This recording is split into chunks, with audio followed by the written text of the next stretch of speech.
You ever feel like you're always the one that's chasing in the relationship? You text first, you're always the one to plan things or the one to fix things. You feel anxious when they get quiet.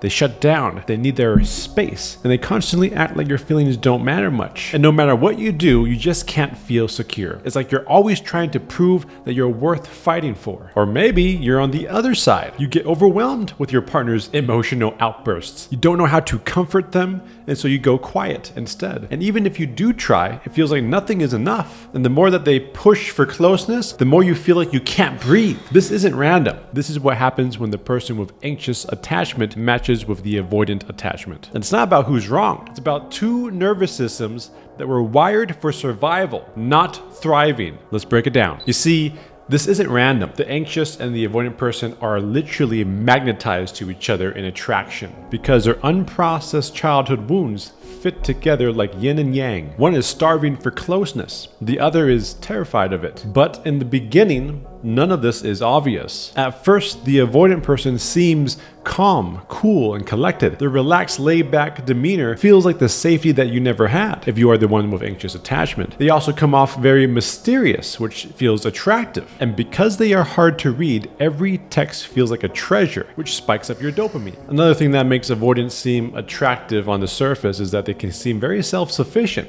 independent. It almost feels kind of good winning them over, like you're finally enough, because they just seem to not need anyone. Now, on the flip side, if you are the person that's more avoidant, the anxious person will at first feel very attractive. When you first meet them, it's like instant warmth. They praise you, they shower you with attention. It feels like oxygen from a childhood of being depraved of validation. The anxious person also takes the lead. They plan, they text first, they carry the conversation. There is zero risk of rejection for you as the avoidant, and you like that whether you know it or not. The anxious person is also the emotional translator. They do all the emotional work of expressing their feelings and also guessing yours, so that you don't have to put in the work to be vulnerable. Another reason that the anxious person is very attractive to the avoidant is because oftentimes the anxious person takes on the caretaker role. They do the reminding, they organize things, they rescue, they fix things, they comfort without needing anything in return sometimes. Because the anxious attacher oftentimes will abandon themselves for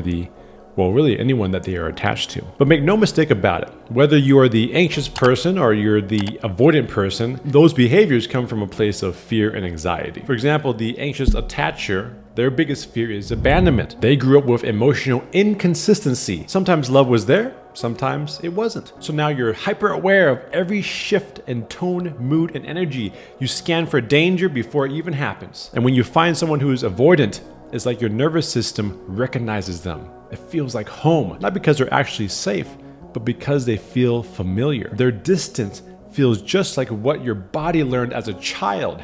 And that means your survival system tells you that if I can just get this person to stay, then I'll finally be worthy of love. And that's the addiction. You're not addicted to the person. You're addicted to the emotional roller coaster that they trigger in you. That roller coaster that will take you to hopefully finally feeling chosen, but it never feels like it actually comes. Avoidants, on the other hand, also did not grow up safe either. They grew up with parents who were emotionally suffocating or completely unreliable. So love didn't feel like love. It felt like pressure. It felt like invasion. It felt like a threat to their autonomy and free will. Their subconscious learned that to feel safe, I have to stay distant. So now, when someone gets close, their nervous system panics. Even if they want connection, their body says run or shut down or stonewall. So the avoidant isn't trying to hurt you. They're trying to protect themselves from a fear they don't even fully understand. But here's the kicker. When the anxious gets triggered, they pursue harder, which makes the avoidant retreat even more. And that's the loop. That's the relationship. The more one person pushes for their needs, the more the other person pulls away. Where their very needs, both of their needs, perfectly trigger their deepest fears and wounds. And the more that those fears and wounds get triggered, the more they push for their needs. One chases, one runs. And the painful thing about all of this is that it feels so sticky and intoxicating, like you just can't get out of it. At first, you'll tell yourself it's passion. You'll say that the highs are so intense, the sex is crazy, the connection is unlike anything before, but that chemistry is your trauma bonding with theirs. You're trying to get the phantom parent who who never gave you the love that you needed to finally give it to you. You think that if you just show how loyal, how patient, and how forgiving you are, that they'll finally love you the way you always needed. But trauma doesn't heal through repetition of these dynamics. It heals through disruption. And then repeating these behavior patterns over and over, whether you're the anxious or the avoidant, will just simply keep you spinning your wheels in your childhood wound. For example, one woman texts her husband, "Hey, just checking in. Haven't heard from you all day." He, on the other hand, sees the text and feels tight in his chest, not because he doesn't care, but because part of him feels trapped and suffocated. What goes on inside him instead is, why does she need so much from me all the time? And then he shuts down and he doesn't reply for 5 hours. Meanwhile, she spirals. Did I say something wrong? Is he losing interest? Should I double text? She feels like she's going crazy. He feels like he's drowning. She finally texts, "Are you mad at me or something?" And now he's annoyed. And not really because of her, but because it feels like pressure again. They fight. She cries. He goes cold and nothing gets resolved. Same pattern between one relationship to the next as well. Now, masculine and feminine energy dynamics are also a part of this. You see, the masculine energy wants freedom, space, and clarity. Feminine energy wants connection, presence, and emotion. You see, when both are wounded, these energies turn into distortion and toxicity. The anxious one clutches, controls out of fear. The avoidant shuts down, runaways, and tries to escape again out of fear. The real sacred union doesn't happen through running and chasing. It happens when both partners feel safe in their own nervous systems, where presence meets presence. When the masculine is regulated and grounded, his space becomes a gift, not a punishment. When the feminine is secure and embodied,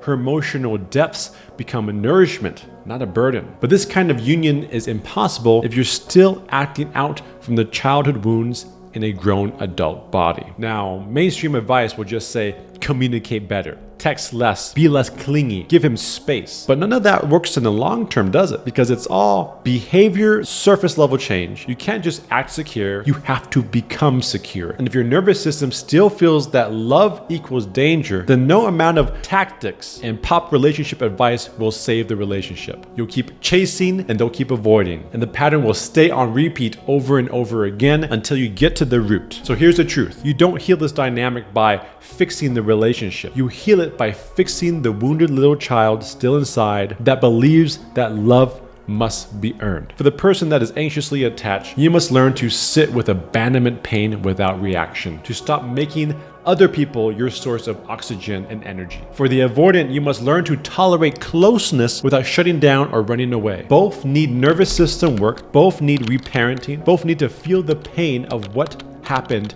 back then in childhood instead of repeating it again today unconsciously with the person you love. Because a relationship isn't the problem, it's the mirror. Until you face what that mirror is showing you, you'll keep running from the same ghost in different people. So, at the end of the day, what happens when the anxious person meets the avoidant? A storm, a test, really a mirror, and a chance to heal or stay stuck. And you can definitely try to get love the old way, through the proving, the pleasing, the chasing, or you can learn to give yourself what no one else ever did. And that's when the love stops feeling like survival and starts to feel like safety. Let me know what you think in the comments below. I'd love to answer and get your thoughts.